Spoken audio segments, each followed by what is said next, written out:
السلام عليكم ورحمة الله وبركاته. الحمد لله الذي جعل سكينة في قلوب المؤمنين ليزدادوا إيمانا مع إيمانهم. صلاة وسلاما على نبينا محمد صلى الله عليه وسلم. بعثه الله رحمة للعالمين وأسوة للمؤمنين وعلى آله وأصحابه أجمعين. Bapak-bapak, ibu-ibu jamaah zuhur yang dimuliakan Allah, tiada kata yang indah dan pantas kita ucapkan selain puji dan syukur kita kepada Allah Subhanahu wa ta'ala. Allah yang maha pengasih, Allah yang maha penyayang. Begitu sayangnya Allah kepada kita, nikmat diberikan tak pernah putus-putusnya. Allah berikan kita nikmat ketenangan jiwa, ketentraman batin. Allah berikan kita nikmat iman dan Islam, nikmat kesehatan, nikmat kesempatan. Begitu banyak nikmat yang Allah berikan. Bahkan kalau kita coba hitung nikmat yang diberikan itu, enggak sanggup kita hitung. Wa in ta'uddu ni'matallahi la tuhsuha, kata Allah. Jika kamu hitung nikmat yang aku berikan, enggak akan sanggup. Namun begitu banyak nikmat yang Allah berikan, kenapa masih banyak di antara kita yang masih sering lupa kepada Allah? Begitu berat kita untuk bangun di tengah malam, sholat, menangis, mengadu kepada Allah. Kita sering mendengar ud'uni fastajib lakum, minta kepadaku akan aku jawab, kata Allah. Iyyaka na'budu wa iyyaka nasta'in, hanya kepada Engkau kami menyembah ya Allah, hanya kepada Engkau kami minta tolong.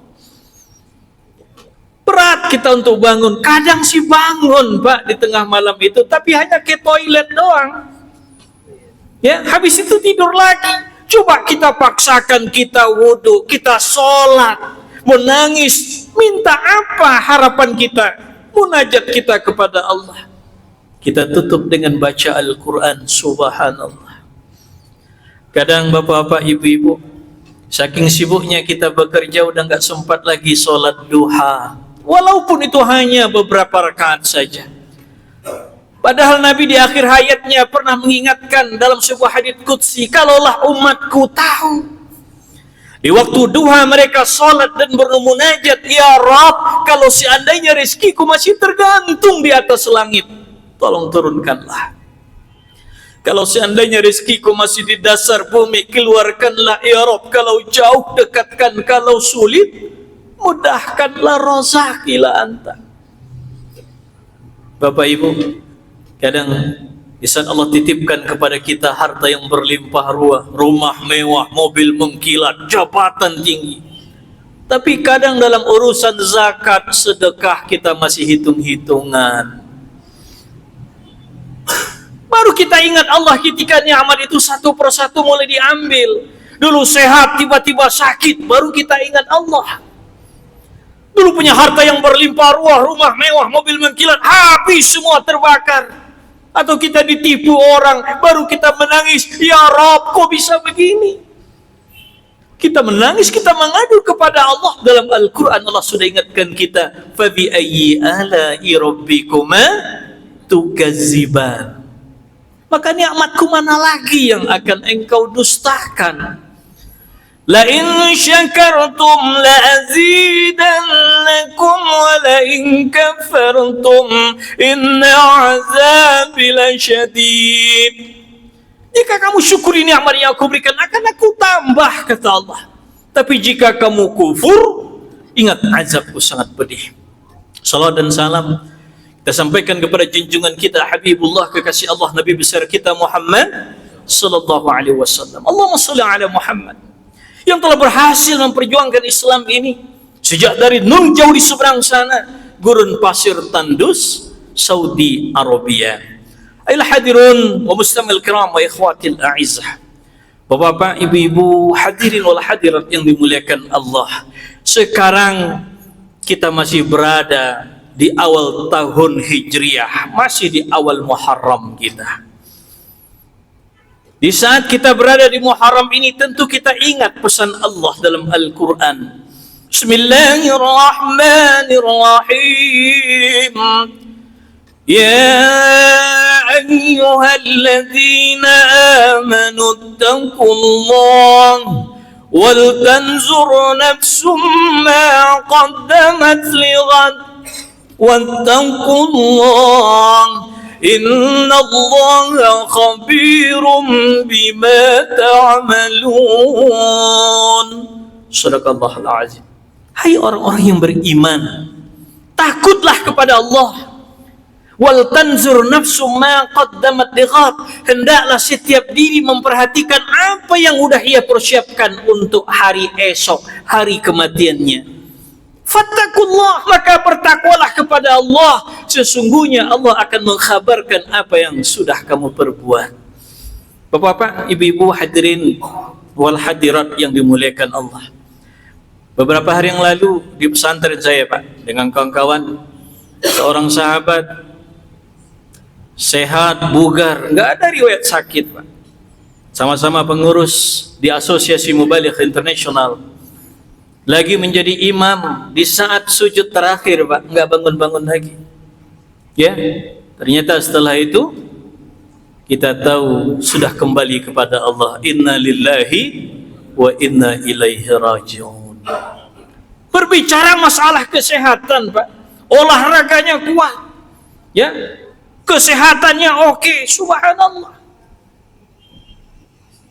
Tapi apa yang terjadi? Kullu nafsin za'iqatul maut. Setiap yang bernyawa pasti akan mati. Maka Allah ingatkan kepada kita di awal tahun itu, hai orang-orang yang beriman, takutlah kepada Allah. Wal tanzur nafsum ma qaddamat lighad. Hendaklah setiap diri memperhatikan apa yang sudah ia siapkan untuk hari esok. Apa perencanaan kita dalam hidup, Pak? Action plan kita apa? Dalam pekerjaan jelas, Pak, ada aturannya. 6 bulan ke depan, 1 tahun ke depan kita sudah punya perencanaan. Pertanyaan sekarang dalam urusan ibadah, dalam urusan akhirat, apa yang sudah kita siapkan? Salat kita sudah khusyuk apa belum? Ya, zikir kita, sudahkah kita habis salat kita tetap dengan subhanallah 33 kali, alhamdulillah, Allahu akbar, la ilaha illa anta subhanaka inni kuntu minaz zalimin. Ya, subhanallah, apapun zikir yang diajarkan oleh Rasulullah, sudahkah kita lakukan? Ini yang perlu kita rencanakan ke depan, Pak. Salat kita, ibadah kita, apapun kehidupan kita, dalam salat kita baca inna salati wa nusuki wa mahyaya wa mamati lillahi rabbil alamin. Sesungguhnya salatku, ibadahku, hidup dan matiku hanya untukmu ya Allah. Apapun amanah yang diberikan kepada kita, sesibuk apapun kita bekerja, dimanapun kita berada, ingat, salat tetap dijaga. Tidak hanya diri kita, Pak. Ku anfusakum wa ahlikum nara. Jaga diri, jaga keluargamu dari api neraka. Kita punya anak sekolah, kuliah dimanapun mereka berada. Nah, dimanapun engkau berada, nah, jangan lupa sholatmu. Doakan ayah ibu. Rabbi ufirli wali walidayya warhamhuma kama rabbayani shaghira. Ya Allah, ampuni dosaku, dosa kedua ibu bapakku, sebagaimana keduanya telah mendidikku dari kecil. Kita pun juga begitu, Pak. Habis sholat, selama ini kadang-kadang habis sholat langsung handphone yang kita lihat, TikTok, Facebook dan sebagainya. Kita paksakan diri dulu untuk berzikir, bermunajat kepada Allah. Doakan ayah ibu kita, mungkin mereka sudah meninggal. Allahumma ghfir lahu, Allahumma ghfir laha, warhamhum wa'afi wa'fu anhum. Ya Allah, ampuni dosa bapak ibu ya Allah.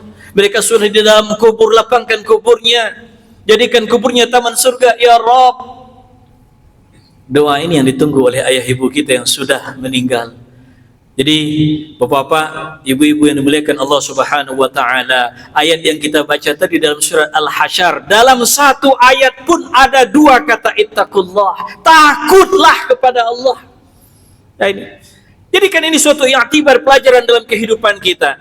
Kalau dalam tahun lalu ya, di bulan Ramadan kita belum selesai sempurna melaksanakan puasa, ayo kita targetkan tahun ini puasa kita lebih sempurna. Tahun lalu ibadah kita, solat kita masih lalai, fikiran dalam solat masih melayang kemana-mana. Kita buat sebuah perencanaan, tahun ini ibadah kita, solat kita jauh lebih khusyuk dari tahun yang lalu. Karena Nabi mengingatkan, man kana yaumuhu khairan min amsihi fahuwa rabihun. Barang siapa yang hari ininya lebih baik dari hari kemarin, itulah orang-orang yang beruntung. Wa man kana yaumuhu misla amsihi, barang siapa yang hari ininya sama saja dengan hari kemarin, itulah orang-orang yang tertipu. Wa man kana yaumuhu syarran min amsihi, barang siapa yang hari ininya lebih buruk dari hari kemarin, itulah orang-orang yang merugi. Mari kita tatap, kita songsong hari-hari yang akan datang dengan jauh yang lebih baik. Fastabiqul khairat, berlomba-lomba dalam kebaikan. Selama ini sedekah kurang, ayo perbanyak kita sedekah, berbagi dengan saudara-saudara kita. Inna shadaqata litutahhirukum wa tuzakkihim biha. Sesungguhnya sedekah yang engkau berikan akan membersihkan harta yang engkau miliki. Semoga di saat kita kembali kepada Allah nanti, kita berada dalam keadaan husnul khatimah. Amin. Amin ya rabbal alamin. Semoga ada manfaatnya. Wa qad yurja li sayfi bur'u wa la bur'u liman jarrahal lisan. Kalau pedang lukai tubuh masih ada harapan sembuh, tapi kalau lidah lukai hati, kemana obat akan dicari? Terima kasih atas segala perhatian. Mohon maaf atas segala kekurangan. Nun wal qalami wa ma yasturun. Assalamualaikum warahmatullahi wabarakatuh.